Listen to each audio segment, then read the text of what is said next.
எல்லா பெருமைகளும் இறைவனுக்கே.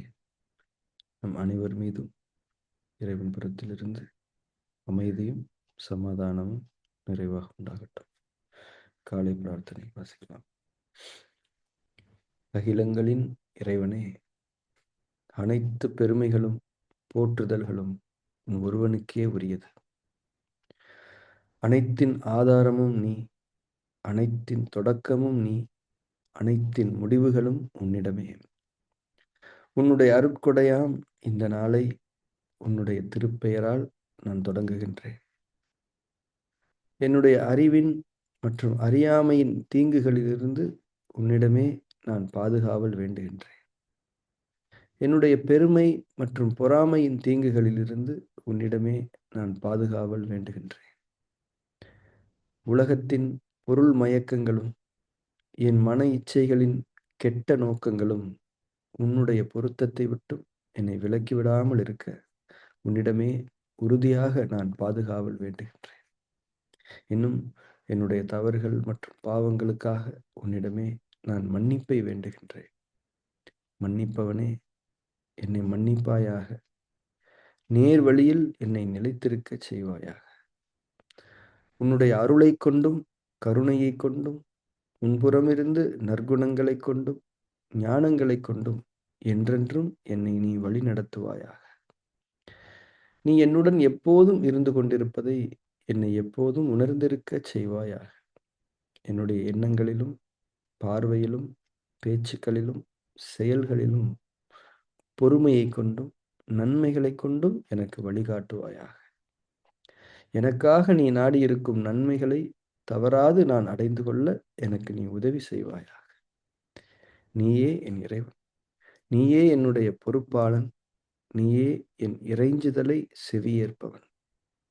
செவியேற்பவனே, படைப்பாளனே, புதிய படைப்பாக என்னை ஆக்கித் தருவாயாக. புதிய வாழ்க்கையில் என்னை வாழ வைப்பாயாக. அமைதியும் சமாதானமும் ஆரோக்கியமும் ஞானங்களும் நன்மைகளும் மேன்மைகளும் குளிர்ச்சியும் கதகதப்பும் சோலைகளும் நீரோடைகளும் தூய உணவுகளும் உறவுகளும் நிறைந்த புத்தம் புதிய வாழ்க்கையை உன்னை கொண்டு நான் விரும்புகின்றேன். விருப்பங்களை அளிப்பவனே, ஏற்றுக்கொண்டேன் இறைவனே. புதிய வாழ்க்கையில் என்னை வாழச் செய்வாயாக. புதிய படைப்பாய் என்னை ஆக்கி தருவாயாக. உன்னுடைய அருட்கொடையாம் இந்த நாளை உன்னுடைய திருப்பெயரால் நான் தொடங்குகின்றேன். பெருமைகளும் புகழ்களும் உன் ஒருவனுக்கே.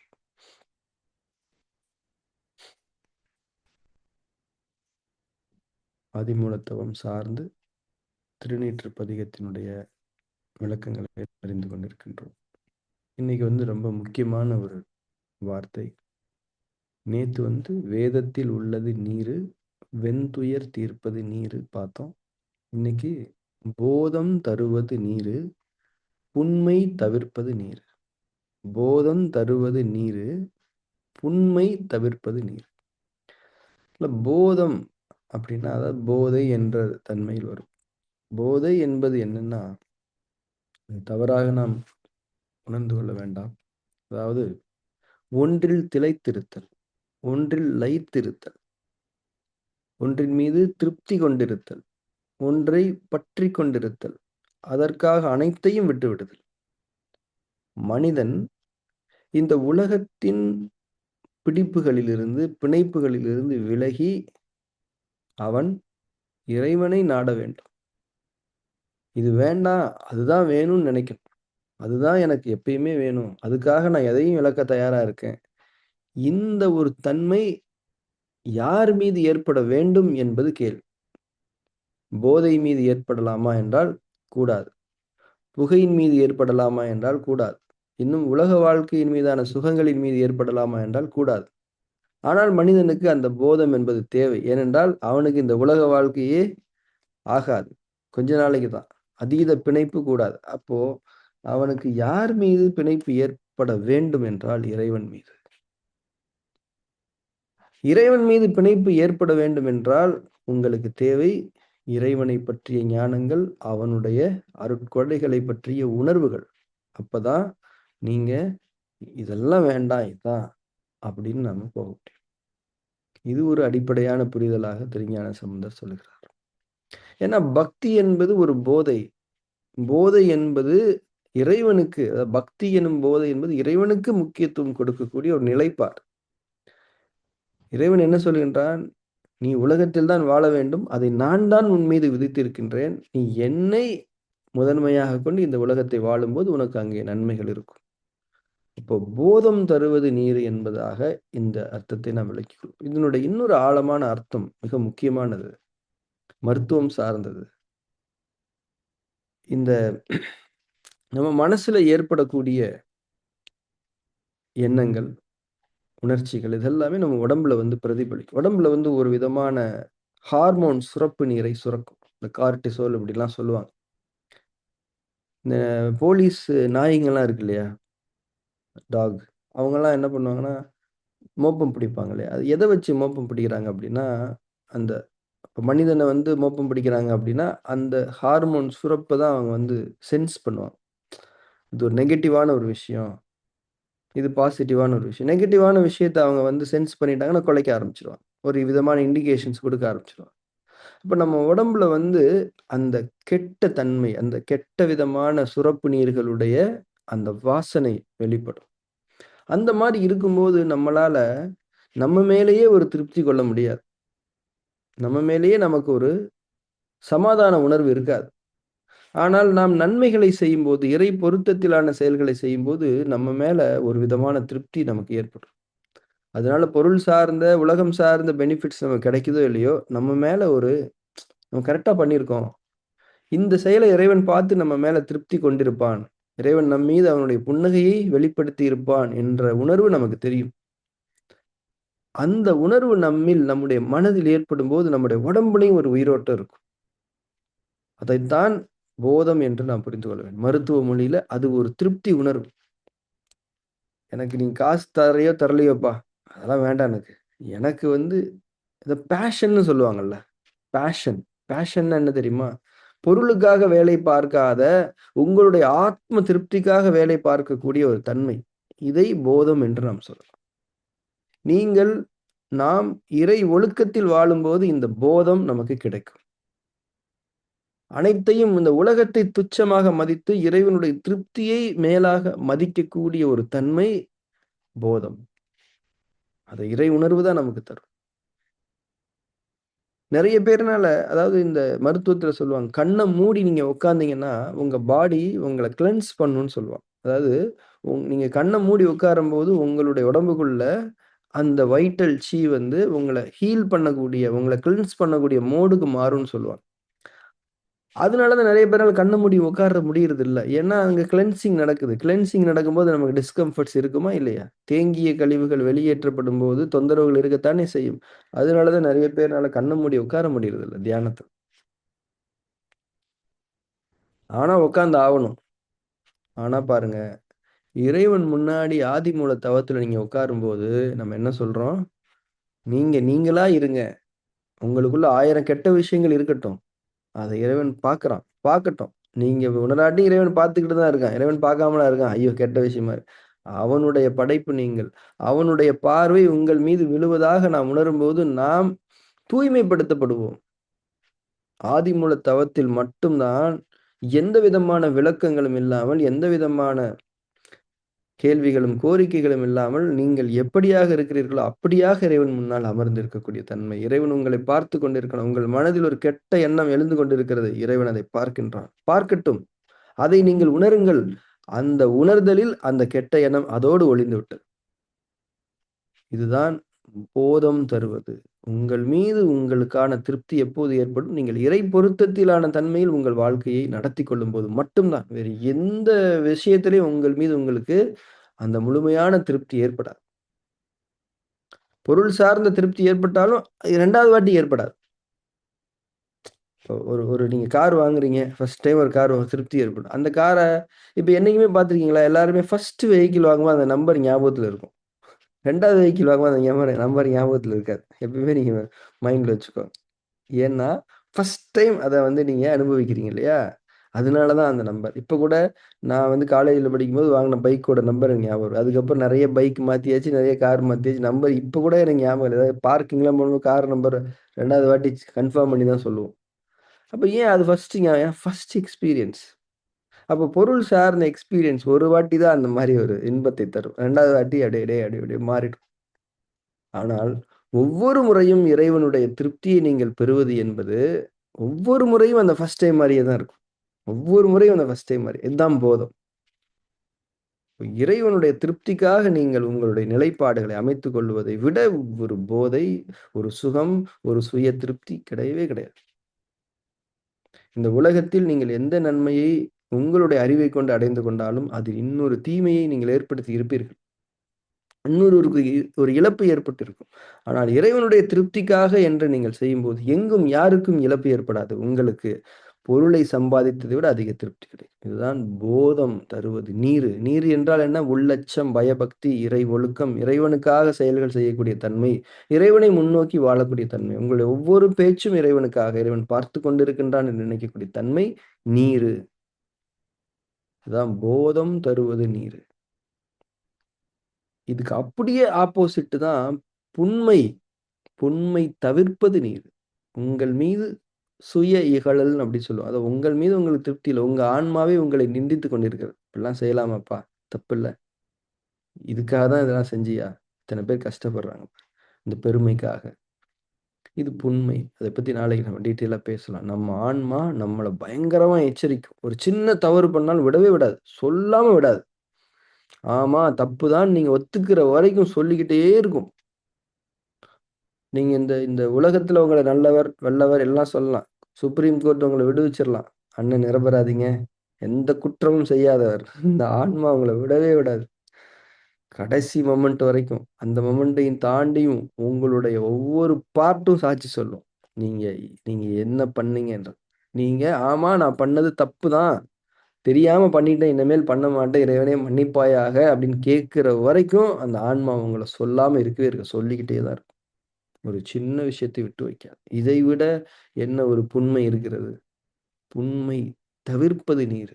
இறை ஒழுக்கத்தால் மட்டும் தான் அந்த புன்மைகளை தவிர்த்துக் கொள்ள முடியும். இது திருஞான சம்பந்தருடைய வெர்ஷன் இது. இந்த மாரி எல்லா இறை வேதங்கள்லயுமே இந்த கன்டென்ட் இந்த சரக்கு இருந்துகிட்டு தான் இருக்கு. அதனால வந்து இது ரொம்ப முக்கியமானது.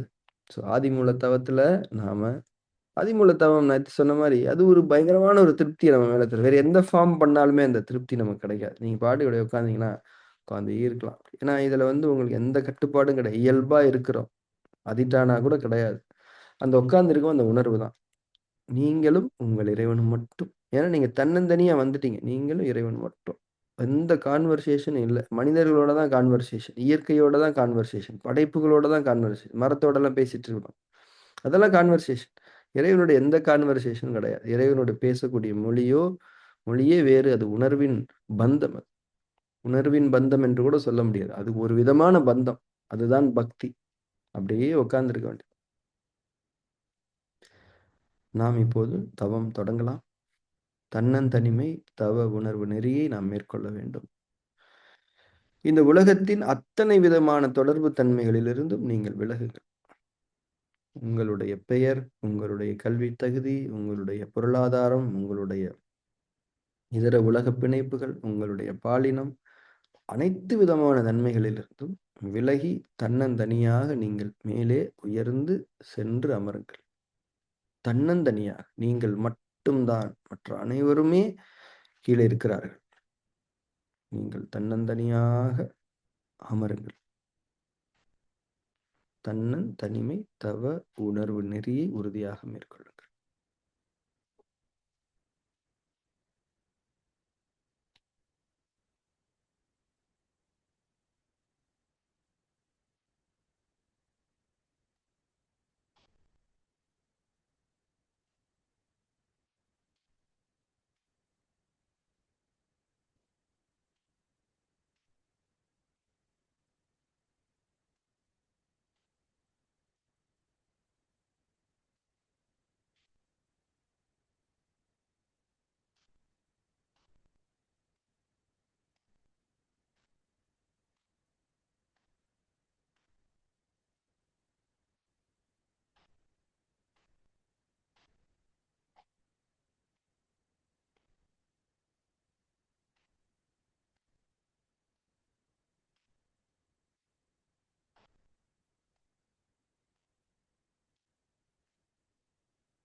தன்னந்தனியாக இருந்து கொண்டிருக்கக்கூடிய நீங்கள் இறைவன் முன்னால் அமர்ந்திருப்பதை உணருங்கள். அகிலங்களின் இறைவன் உங்களின் மூலம், மூலங்களின் மூலமாகிய ஆதி, அந்த அகிலங்களின் இறைவன் முன்னால் நீங்கள் அமர்ந்திருக்கிறீர்கள். வெறுமனே அமர்ந்திருக்கிறீர்கள். எந்த விதமான கோரிக்கைகளும் விளக்கங்களும் தேவையில்லை. அதுவே அந்த ஆதி மூலத்துக்கு நாம் கொடுக்கக்கூடிய கண்ணியம். அது அனைத்தையும் அறிந்தது. உங்கள் அத்தனை அம்சங்களையும் இறைவனுடைய பார்வை அடைந்து உங்களை கவனிக்கிறது என்பதாக நீங்கள் உணர்ந்து கொள்ளுங்கள். நீங்கள் உணர்ந்து கொள்வதுதான் இங்கே முக்கியம். அந்த பார்வை எப்போதும் இருந்து கொண்டுதான் இருக்கிறது. இறைவன் முன்னால் நீங்கள் உங்களுடைய முழு இயல்பில் நீங்களாக அமர்ந்திருங்கள். வெறுமனே அமர்ந்திருங்கள். இயல்பாக அமர்ந்திருங்கள்.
இறைவன் முன்னால் நாம் அமர்ந்திருக்கின்றோம்.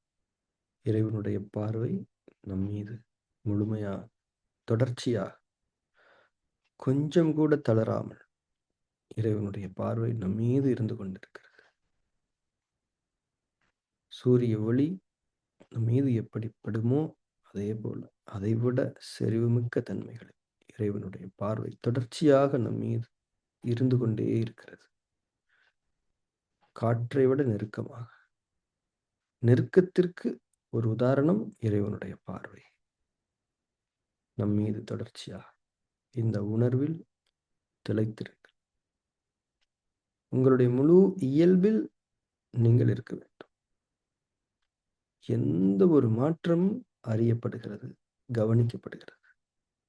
திறந்த தன்மையில், முழுமையான உங்களுடைய இயற்கை தன்மையில் தியானத்தில் நிலைத்திருங்கள்.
நாம் தியானத்தை நிறைவு செய்து கொள்ளலாம்.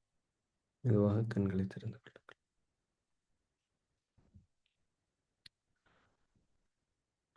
இறைவன் முன்னால் நாம் நிற்க வேண்டியவர்கள். ஆனால் நமக்கான வாய்ப்புகள் எல்லாம் முடிந்து போன பிறகு நிற்பதை விட இப்போதே நிற்பது இறைவன் நமக்கு அளிக்கக்கூடிய மாபெரும் வரம் என்பதை நாம் உணர்ந்து கொள்ள வேண்டும். இதே நிலைமையில நாம நிற்போம். இது கற்பனை கிடையாது. இது மாபெரும் சத்தியங்களில் உள்ளது. வாய்ப்புகள் இல்லாம நிக்கிறதுக்கும் இப்ப வாய்ப்புகள் இருக்கு. அந்த இறை பொருத்தத்தில் அமையக்கூடிய வாழ்க்கையை இனி நம்முடைய வாழ்க்கையினுடைய முழுமைத்தன்மையாக நாம் ஆக்கிக்கொள்ள வேண்டும். ஒவ்வொரு செயலிலும் இறைவனுடைய பொருத்தத்திற்கு, இறைவனுடைய திருப்திக்கு. இதை இறைவன் பார்க்கின்றான். அந்த அனுபவம் ஆரம்பத்துல கொஞ்சம் கஷ்டமா இருக்கு. சின்ன சின்ன சின்ன சின்ன விஷயங்கள் கூட. இப்ப நம்ம பார்க்கிறோமே, இந்த பார்வைய இறைவன் பார்க்கிறான். இது இறைவனுக்கு பொருத்தமானதா? இத பழகுங்க. இப்ப நம்ம ஒண்ணு எழுதுறோம். ஒரு செயல செய்றோம், சாப்பிடுறோம், இன்னொருத்தரோட பேசுறோம், தூங்குறோம், உட்கார்ந்திருக்கிறோம். அந்த பாஸ்சர் இப்படி உட்கார்ந்திருக்கிறது இறைவன் நம்மள பார்க்கிறான் அப்படிங்கும்போது நம்ம இந்த மாரி உட்கார்ந்திருக்கலாமா? இல்ல. இந்த மாரி உட்காரலாம். இந்த மாரியான ஒழுங்குகள் அந்த இறைவனுடைய பார்வையை கொண்டு என்கிற ரீதியில் தான் உருவாகும். அதுதான் ஒழுங்கு. அது உங்களுக்கான ஒழுங்கு. ஏன்னா, இதே மாரி உட்கார்றது இன்னொருத்தருக்கு இறை பொருத்தமாக உணரலாம். அது அவருக்கான ஒழுங்கு. அதனால நமக்கான ஒழுங்கே நமக்குள் உருவாகும். அந்த ஒழுங்கில் வாழ்வதற்கான உயிரோட்டம், வலிமை நமக்குள் பிறக்கும். இதுதான் மனித வாழ்க்கை. மனித வாழ்க்கையினுடைய நெறி இதுதான். அதைத்தான் திருஞான சம்பந்தரும் சரி, அனைத்து தூதர்களும் சரி, நீரு என்ற அர்த்தத்தில் சொல்லுகிறார்கள். உள்ளச்சம். உள்ளச்சம் என்ற வார்த்தை மனிதர்களுக்கான வேதத்தின் மிக முக்கியமான சாரம் உள்ளச்சம். அதுதான் கரு. அதைத்தான் நீரு என்று நாம் புரிந்து கொள்ள வேண்டும். கரு அதுதான். மனிதர்களுடைய வாழ்வியல் நெறிக்கான கரு எது என்று கேட்டால் உள்ளச்சம், பயபக்தி, நீரு, திருநீரு என்ன வேணாலும் சொல்லிக்கலாம். தொடர்ந்து நாம் இறை நெறியில் நிலைத்திருக்கலாம். Thank you very much. நாளை தியான வகுப்பில் நாம் சந்திக்கலாம்.